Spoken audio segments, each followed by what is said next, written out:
মদ পান করেওয়ালা ব্যক্তি যার অভ্যাস ছিল প্রতিদিন মদ পান করা, মদ পান না করলে ওনার ঘুম আসতো না, মদ পান করাটা অভ্যাসে পরিণত হয়ে গিয়েছিল। ওই লোকটা এত ছোট একটা আমল করলো, আল্লাহর কোরআনের একটা আয়াতকে সম্মান করলো। একটা আয়াতকে সম্মান করার কারণে মহান আল্লাহ তার ইজ্জত সম্মান কেমন দিয়েছেন, কেমন দিয়েছেন। ওই লোকটা যদিও মদখোর, কিন্তু আল্লাহ পাকের নামের ইজ্জত দেওয়ার কারণে, আল্লাহর নামের সম্মান করার কারণে মহান আল্লাহ তাকে সম্মান না দিয়া পারে না। তাই মহান আল্লাহ তার মদখোর থেকে তার নামটা কাটাইয়াও মহান আল্লাহ তার অলির দফতরে বিশর হাফির নাম উঠাইয়া নিয়া বিশর হাফিকে বিশ্ব বিখ্যাত অলি বানাইয়া দিছে। সুবহানাল্লাহ। ও ভাই, আল্লাহর কোরআনের একটা আয়াতকে সম্মান দেওয়ার কারণে বিশ্ববিখ্যাত মদখোর যদি বিশ্ববিখ্যাত অলি হয়, আপনি আমার সামনে 30 পারা কোরআন শরীফ প্রসিদ্ধ মত অনুযায়ী, মশহুর রেওয়ায়ত অনুযায়ী আল্লাহর কোরআনে 6666 খান আয়াত। মুসলমান হিসাবে আমাদের প্রত্যেকের জানা থাকা দরকার, আল্লাহর কোরআনের আয়াতের সংখ্যা হলো 6666 আয়াত। আজকে মুসলমান, আপনি আমার কাছে আল্লাহর কোরআন আছে কথা ঠিক, কোরআন আছে কথা ঠিক, কিন্তু কোরআনের শিক্ষা নাই। প্রত্যেকটা মুসলমানের ঘরে ঘরে কোরআন শরীফ আছে, কিন্তু কোরআন শরীফের আমল নাই, কোরআন শরীফের তিলাওয়াত নাই। মুসলমানের ঘরে কোরআন আছে দেখবেন সামসাইটের উপরে, তাকের উপরে, প্যাকেটিং করা। ওই রমজান মাসে যে কোরআন শরীফ একটা খতম করেছিল, এর ভিতরে আর কোরআন শরীফ তেলাওয়াত করার মতো সময় হয় নাই। ওই যে তাকের উপরে রাখছেন, সামসাইটের উপরে রাখছেন, আগামী রমজানের সময় ইয়াদ হইছে, রমজান মাস কোরআন শরীফ অন করেছে দেখিল। তখন দেখা যায় কারো সামসাইট এবং তাক এমন, সবাই তো আর গড় বিল্ডিং নয়। অনেক আল্লাহর বান্দা বান্দির গড় এমন যে মানুষও বসবাস করে, আবার এই ঘরের ভিতরে দেখবেন ইঁদুরও বসবাস করে, ঠিক না? ওই সমস্ত ঘরে দেখবেন 1 বছর পরে কোরআন শরীফ দেখা যায় ইঁদুর বাতারি খায়া সাইট খায়া শেষ করে দিছে। আজকে মুসলমানের ঘরে কোরআন শরীফ ইঁদুরে খায়, বাতারি খায়। ও মুসলমান, তোমার লজ্জা হওয়ার কথা। আল্লাহর কোরআন তোমার ঘরে আসার কথা ঠিক, কোরআনের কফি আছে কথা ঠিক, কিন্তু তুমি মুসলমান হইয়া কোরআনের তেলাওয়াত করো না। মুসলমানের ঘরে কোরআনের আওয়াজ থাকবে, মুসলমানের ঘরে কোরআনের তেলাওয়াত থাকবে। যেই ঘরে কোরআনের তেলাওয়াত হবে, ওই ঘরে আল্লাহর রহমত বরকত নাজিল হতে থাকবে। আমরা ছোট সময় দেখেছি মুসলমান মা বোনরা ফজরের নামাজের পরে আল্লাহর কোরআনের সূরা ইয়াসিন তেলাওয়াত করতেন। তদানীন্তন সময়ে বৈদ্যুতিক লাইট ছিল না, বিদ্যুৎ ছিল না। ওই সময় ফজরের নামাজের পরে মুসলমান মা বোনেরা দরজার সামনে আয়া একটা খাট বা চৌকি বসিয়া আল্লাহর কোরআন হাতে নিয়া এইভাবে তিলাওয়াত করতেন, ইয়াসিন ওয়াল কুরআনিল হাকীম ইন্নাকা লামিনাল মুরসালিন। এইভাবে প্রতিটা মুসলমানের ঘরে ঘরে কোরআনের আওয়াজ শোনা যাইত। ও মুসলমান, যেই ঘরে কোরআনের আওয়াজ শোনা যাইত, ওই ঘরেই তো আল্লাহর রহমত বরকত নাজিল হইত। আজকে মুসলমানের ঘরে কোরআনের তিলাওয়াত নাই, এই জন্য রহমত বরকত নাজিল হয় না। লক্ষ লক্ষ টাকা কামাই করি কথা ঠিক, কিন্তু বরকত নাই। মাস শেষ হওয়ার আগেই দেখা যায় টাকা শেষ।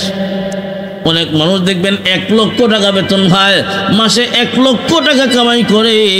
1 লক্ষ টাকা কামাই করার পরেও মাস শেষ হওয়ার আগেই দোকান বাকি শুরু হয়ে যায়। ঠিক না ঠিক? কেন বরকত নাই? ও মুসলমান ইমানদার, রহমত বরকত নসিব যদি পাইতে হয় আল্লাহর কোরআনের তিলাওয়াত করে জারি করো, আল্লাহর কোরআনের তিলাওয়াত করো। আল্লাহর কোরআনের তিলাওয়াত যদি প্রতিদিন মুসলমানের ঘরে হয়, যেই ঘরেই হবে মহান আল্লাহ ওই ঘরে রহমত বরকত নাজিল করবে। এই জন্যে মুসলমান সব সময় তার ঘরে কোরআনের তিলাওয়াত হবে, কোরআনের আওয়াজ হবে।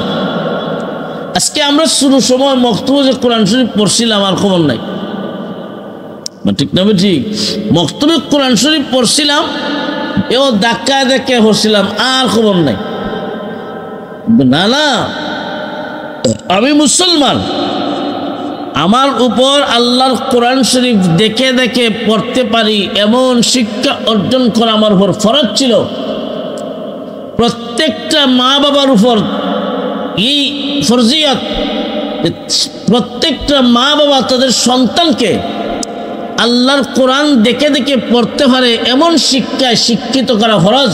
হাফিজে কোরআন বানানো ফরজ নয়, কোরআন শরীফ সহি শুদ্ধভাবে দেখে দেখে পড়তে পারেন এমন শিক্ষা করে আমি মুসলমান হিসাবে আমার উপর ফরজ ছিল। ও মুসলমান ইমানদার, আপনারা একটু চক্ষুটা বন্ধ করে নিজের জীবন ইতিহাসের দিকে তাকান। আপনার উপরে আল্লাহর কোরআন দেখে দেখে পড়তে পারেন সহি শুদ্ধভাবে, এটা ছিল ফরজ, কিন্তু আপনার দ্বারা এই ফরজিয়ত আদায় হয়েছে কিনা?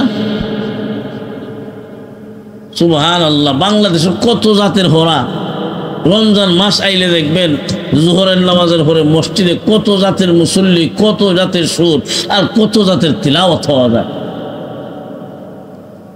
আল্লাহ হেফাজত করুক, শুকরে বলুন আমিন। ও মুসলমান, এই জন্যে আমি নিজে কোরআন পড়ব, নিজে কোরআনকে সম্মান করব। কোরআন নিজেই সম্মানী, কোরআন নিজেই সম্মানী। বাল হুয়া কুরআনুম মাজিদ।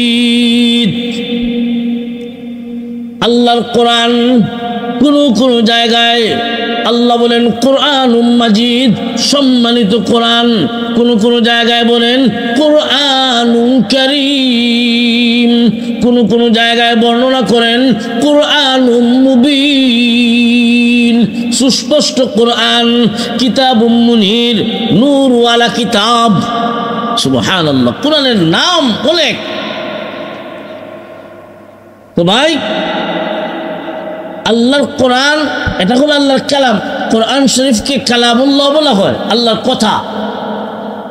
লফজান মানান দুটোটাই হলো কোরআন। যে আল্লাহর কোরআন লফজান এবং মানান এই দুটোটাই হলো কি? কোরআন। আল্লাহর কোরআন মানুষকে দামি বানায়। কোরআন যেমন নিজে দামি, কোরআনের সংস্পর্শে যারাই থাকে, কোরআনের সংস্পর্শে যেই থাকে, সে মানুষ হোক, জাউল উকুল হোক আর গায়রে জাউল উকুল হোক, বুঝ সম্পন্ন প্রাণী হোক আর অবুঝ সম্পন্ন প্রাণী হোক, প্রাণী হোক আর অপ্রাণী হোক, আল্লাহর কোরআনের সংস্পর্শে যদি থাকে তাহলে আল্লাহ পাক তার মর্যাদা বাড়াইয়া দেন। কোন সুবহানাল্লাহ। আমি মানুষ প্রাণী, বুঝ সম্পন্ন প্রাণী, আমি বুঝি। আল্লাহ বুঝ শক্তি দিচ্ছেন প্রত্যেকটা প্রাণীকে।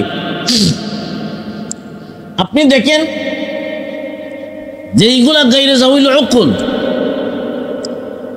বুঝ নাই, এবং এক প্রকার মাখলুক হলো অপ্রাণী, যেগুলোর প্রাণ নাই, নিষ্প্রাণ। লক্ষ্য করে দেখেন, আমরা আল্লাহর কোরআন রাখার জন্য যে রিয়াল বানাই, রিয়াল আপনাদের এলাকায় কারণ কোনো জায়গায় রেওয়াল বলা হয়, কোনো জায়গায় রিয়াল বলা হয়। আমরা কোরআন রেখে পড়ি, এই কাঠের টুকরা তার প্রাণ নাই, কাঠের টুকরা প্রাণ নাই, নিষ্প্রাণ। কিন্তু আল্লাহর কোরআনের সংস্পর্শে থাকার কারণে এই কাঠের টুকরার দাম কি পরিমাণ বাড়ে। রাস্তায় যদি পড়ে থাকে, কোনো মানুষ ফাও লাগায় না, যদিও ভুলে লাগা যায় তখন বুকে নেয়, চুমু খায় আর মনে মনে এই কথাটা বলে, এই কাঠের টুকরা তোর দাম কম না, আল্লাহর কোরআনের সাথে তোর সম্পর্ক হয়ে গেছে। হ্যাঁ, দুনিয়া আবশ্যিক একটা সাধারণ কাঠের টুকরা কাপড়ের টুকরার দাম যদি বাড়ে আল্লাহর কোরআনের সংস্পর্শে থাকার কারণে আপনি আমি আশরাফুল মাখলুকাত সৃষ্টির শ্রেষ্ঠ জাতি আমি মানুষ হলাম সম্মানী আমি সৃষ্টির শ্রেষ্ঠ জাতি হইয়া আমার সম্পর্ক যদি কোরআনের সাথে লাগাইতে পারি আমার সম্পর্ক যদি কোরআনওয়ালার সাথে লাগাইতে পারি আমি মানুষ যদি আমার সম্পর্ক আল্লাহর কোরআনের সাথে লাগাইতে পারি মহান আল্লাহ আমার মর্যাদা শুধু দুনিয়াত নয় পরকালেও আল্লাহ কোরআনওয়ালার মর্যাদা বাড়াইয়া দিবে সুবহানাল্লাহ। এই জন্য কোরআন নিজে দামি। কোরআনকে যদি জিজ্ঞাসা করেন কোরআন তোমার নাম কি, তখন আল্লাহ পাক কোরআনের জবাব দিছেন বাল হুয়া কুরআনুম মাজিদ। আপনি যদি জিজ্ঞাসা করেন রে কোরআন তোমার বাড়ি কোথায়, ফি লাউহিম মাহফুজ, কোরআন জবাব দেয় আমার বাড়ি লৌহে মাহফুজে। আপনি যদি জিজ্ঞাসা করেন রে কোরআন তোমার বাড়ি লৌহে মাহফুজে, দুনিয়াত কবে আইছো, তখন আল্লাহর কোরআনের জবাব দেয় শাহরু রমাদান আল্লাযী উনজিলা ফীহিল কুরআন। তখন কোরআন জবাব দেয় আমি রমজান মাসে আইছি। রমজান মাসে কত তারিখ আইলা, কত তারিখ তুমি আসছো? আল্লাহর কোরআন জবাব দেয় ইন্না আনজালনাহু ফি লাইলাতিল কদর, আমি রমজান মাসে শবে কদরের রজনীতে আসলাম। যদি জিজ্ঞাসা করেন কেমনে আইছো, আপনি কি কোরআনকে যদি জিজ্ঞাসা করেন একা আইছো না কেমনে আইছো, কিভাবে আইছো, কোরআন জবাব দেয় নাযালা বিহির রূহুল আমিন, আমি একা আসি নাই, জিবরাইল ফেরেশতার সাথে আসলাম। সুবহানাল্লাহ, জিবরাইল ফেরেশতার সাথে আসলাম। কোথায় আসছো, কার বাড়িতে আসছো? আল্লাহর কোরআন জবাব দেয় আলা কলবিকা লিতাকুনা মিনাল মুনজিরিন। আলা কলবিকা আয় আলা কলবে মুহাম্মদ সাল্লাল্লাহু আলাইহি ওয়াসাল্লাম, আমি মুহাম্মদুর রাসূলুল্লাহর কাছে আইছি, মুহাম্মদুর রাসূলুল্লাহর কলবের মাঝে আইছি। সুবহানাল্লাহ, কোরআনের পরিচয় আছে না নাই? নাম কোরআনুম মাজিদ, বাড়ি লৌহে মাহফুজে। রমজান মাসের শবে কদরের রজনীতে কোরআন দুনিয়াতে আইছে। কার সাথে? জিবরাইল ফেরেশতার সাথে। কার বাড়ি? মুহাম্মদুর রাসূলুল্লাহর কলবের মাঝে। আল্লাহু আকবার। এই কোরআন আল্লাহর কালাম, লৌহে মাহফুজে সংরক্ষিত আছে। আল্লাহ পাঠাইছেন এই কোরআন দুনিয়ায় বিশ্ব নবীজির কাছে। আল্লাহ রসুল সাল্লাল্লাহু আলাইহি ওয়াসাল্লাম বিদায় হজের ভাষণ দিয়া সাহাবায়ে কেরামের সামনে বলেন, রে সাহাবীরা, আমি নবী চলে যাই আর তোমাদের কাছে দুইটা জিনিস আমানত রেখে যাই। আমি নবী চলে যাই আর তোমাদের কাছে দুইটা জিনিস রেখে যাই। যতদিন পর্যন্ত তোমরা এই দুইটা জিনিসকে দাঁত দিয়া কামড় দিয়া ধরবা, শক্তভাবে ধরবা, ততদিন পর্যন্ত তোমরা গুমরা হবে না, পথভ্রষ্ট হবে না, জাহান্নামের পথের যাত্রী হবে না। একটা হলো আল্লাহর কোরআন তোমাদের কাছে রেখে গেলাম, আর আমি নবীর সুন্নাত তোমাদের কাছে রেখে গেলাম। সুবহানাল্লাহ।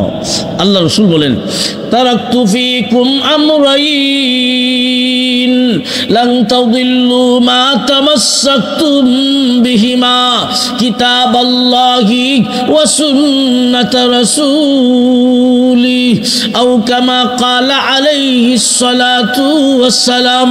আল্লাহ রাসূল বলেন, রে উম্মত, আমি নবী চলে যাই আর তোমাদের কাছে দুইটা জিনিস রেখে যাই। আমি চলে যাচ্ছি আর তোমাদের কাছে দুইটা জিনিস রেখে যাই। যতদিন পর্যন্ত দুইটা জিনিসকে তোমরা ধরে রাখবা, এই দুইটা জিনিস দুনিয়ার জীবন চলার পথে তোমরা সাথে নিয়ে যাইতে পারবা। আল্লাহর নবী বলেন, রে উম্মত, ততদিন পর্যন্ত তোমরা গুমরা হবে না, পথভ্রষ্ট হবে না, জাহান্নামের পথের যাত্রী হবে না। একটা হলো আল্লাহর কোরআন তোমাদের কাছে রেখে গেলাম, দুই নাম্বার আমি নবীর সুন্নাত তোমাদের কাছে রেখে গেলাম। তাহলে আল্লাহর নবী বিদায় হজের দিন এই কোরআন উম্মতের কাছে আমানত রাইখা গেছেন। আমরা ওই নবীর উম্মত যেই নবী আমাদের কাছে আল্লাহর কোরআন আমানত রাখছে। আল্লাহর কোরআন নবী আপনি আমার কাছে আমানত দিয়ে গেছেন। আল্লাহ যদি হাসরের মাঠে জিজ্ঞাসা করা হয়, ও আব্দুল্লাহ, আল্লাহর রসুল তোমার কাছে আমানত রেখে গেছেন আল্লাহর কোরআন, হিসাব দাও। কে কতটুকু কোরআনের হক আদায় করছো, কে কতটুকু তিলাওয়াত করেছো, কে দৈনিক কয় পারা তিলাওয়াত করেছো, হিসাব দাও। আপনি তো মুসলমান, বছরে একবার করেন নাই। আল্লাহর কোরআন যদি আপনাকে আমানত যে দিয়েছিলেন, এই বিষয়ে যদি জিজ্ঞাসা করা হয়, দুনিয়ার কোনো মানুষ এই কোরআনের আমানতদারির হিসাব দিয়া জান্নাতে যাইতে পারবে না। খুব ভালো করে মনে রাখবেন, খুব ভালো করে মনে রাখবেন, আল্লাহর কোরআন যেহেতু আমানত, কে কতটুকু আমানতদারি আদায় করেন আল্লাহর আদালতে হিসাব দিতে পারবে। ভাই, এই জন্যে এই আমানতদারি আমাদের আদায় করা দরকার আছে। আমি নিজে কোরআন শিখব, নিজে তিলাওয়াত করব, সহি শুদ্ধভাবে কোরআন পড়তে পারি এমন শিক্ষা অর্জন করা, এমন শিক্ষা অর্জন করা, একটা ছেলে একটা মেয়ে আল্লাহর কোরআন দেখে পড়তে পারে এমন শিক্ষা অর্জন করা, তার মা বাবার উপর ফরজ ছিল তোমার সন্তানকে কোরআন পড়াও। যেই মা বাবা কোরআন না পড়াইয়া, কোরআন শরীফ না পড়াইয়া, যেই মা বাবা ইংলিশ পড়ায়, সন্তান ইংলিশে কথা কয়, কোরআন পড়তে পারে না কিন্তু ইংলিশ পড়ে, এবিসিডি পারে না, ইংলিশ পড়ে। যেই সন্তান কোরআন পড়তে পারে না কিন্তু ইংলিশে কথা কয়, দেখবেন এই সন্তানটা বড় হয়ে দাঁড়ায় হসরা করে। কেন? কোরআনের শিক্ষা নাই। এই জন্য প্রকৃত মানুষ যদি হতে হয়, ইংলিশ টিংলিশ কিছু বুঝি না, আল্লাহর কোরআনের শিক্ষা ছাড়া বিকল্প কোনো শিক্ষা ব্যবস্থা হতে পারে না। ও মুসলমান, এই জন্যে আমাদের প্রত্যেককেই এই বিষয়ে সতর্ক থাকতে হবে। আমি মুসলমান, আমি নিজে কোরআন পড়বো, নিজের ছেলে মেয়েকে কোরআন পড়াবো। কোরআন পড়ানোর পরে এখন আপনি ইংলিশ পড়ান না ফার্সি পড়ান, যা ইচ্ছা পড়ান, কোনো অসুবিধা নাই। আগে শিক্ষা হওয়া লাগবে কোরআনের শিক্ষা। মুসলমান হবে কোরআনের শিক্ষায় শিক্ষিত। আল্লাহ আমাদের সবাইকে এই দুনিয়াতে যতদিন রাখেন কোরআনের শিক্ষায় শিক্ষিত হওয়ার তৌফিক দান করুক। সকলে বলো আমিন। ওয়া আখিরু দাওয়ানা আনিল হামদুলিল্লাহি রাব্বিল আলামিন।